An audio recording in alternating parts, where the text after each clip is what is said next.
জাহান্নামে রেখেছি। এই করতে করতে আমার বিশ্ব নবীকে সমস্ত নবীগণে উম্মতের কথা আমার বিশ্ব নবীকে শুনিয়ে দিলেন। আমার বিশ্ব নবী তখন বলতে আছে, ও জিবরিল, আমার উম্মতকে তুমি জাহান্নামে দেখেছো বলো। জিবরিল, কি ব্যাপার, তুমি চুপ কেন হয়ে গেলে? আমার উম্মতকে তুমি দেখেছো? যেমন বলে দিলাম, জিবরিল আমিন তখন চুপ হয়ে দাঁড়িয়েছে। এখন যদি জিবরিল আমিন বলে দেয় তাহলে আমার নবী সহ্য করতে পারবেন না। জিবরিল আমিনকে আমার বিশ্ব নবী বললেন, ও জিবরিল বলো বলো, তুমি কি আমার উম্মতকে জাহান্নামে রেখেছো বলো।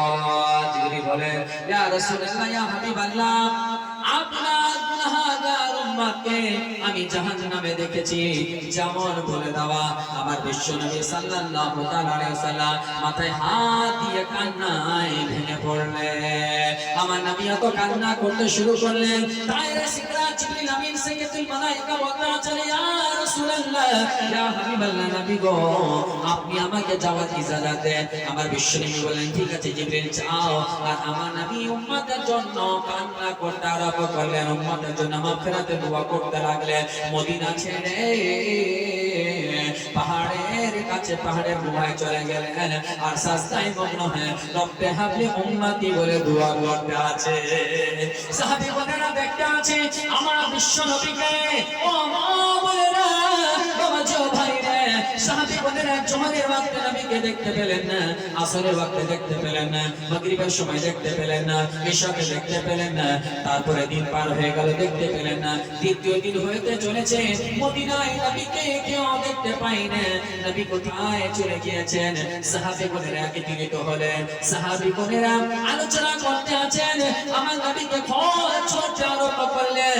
এর জন্যই আমার নবী মদিনায় নাই, তার জন্য সারা মদিনাবাসীরা আপনার খাওয়া দাওয়া দূরের কথা, রান্না বান্না বন্ধ করে দিয়েছে।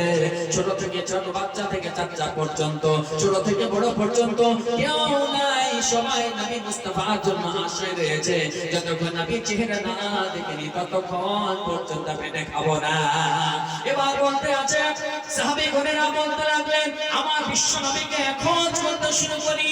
হযরত আয়েশা রাদিয়াল্লাহু তাআলা আনহা হুজরা মুবারকে দেখলেন, নবীকে পেলেন না। মসজিদ নববীকে দেখলেন, পেলেন না।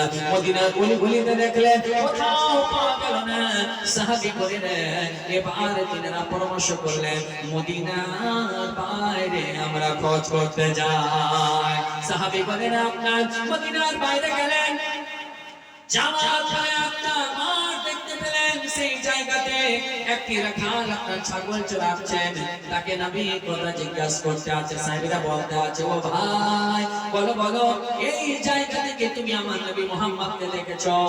ওই রাখাল বলতে আছে, আমি কাউকে চিনি না, তবে হ্যাঁ, ওই পাহাড়ের উপরে গুহায় একটা কান্নার আওয়াজ আছে। সে আওয়াজে আমার ছাগল পর্যন্ত ঘাস খাওয়া বন্ধ করে দেয়। সাহাবীগণেরা বলতে লাগলেন, এটা আওয়াজ আর কারো হতে পারে না, আমার নবীর ছাড়া কার হবে? উম্মতের গামখার ছাড়া কার হবে?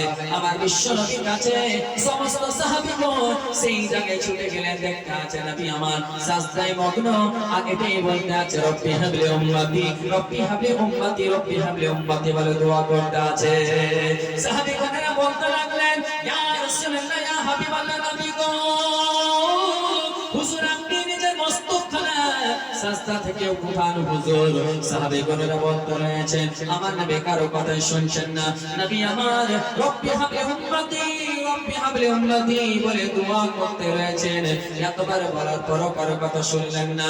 সাহাবীগণেরা নিজেদের মধ্যে আলোচনা করতে লাগলেন, যেহেতু আমাদের কথাই আমার বিশ্ব নবী নিজের মস্তকখানা উঠাচ্ছেন না, আমরা সবাই যাই ফাতেমার কাছে। যাওয়ার পরে আমার নবীর লাফতে শিকার ফাতেমার কাছে যায়।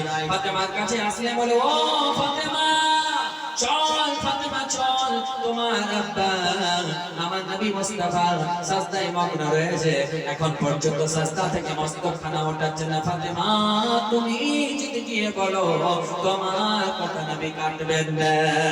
ফাতেমার পর্দার উপরে পর্দা, চাদরে বাড়ি থেকে সেই জায়গায় পৌঁছে গেলেন রে মা, যেই জায়গাতে নবী মুস্তাফা একদিন নয় দুদিন নয় আমার আব্বা তার মতো গুনাহগার উম্মতের জন্য নবী 3 দিন ধরে রব্বি হাবলি উম্মতি বলে আল্লাহর কাছে দোয়া করতেই আছেন।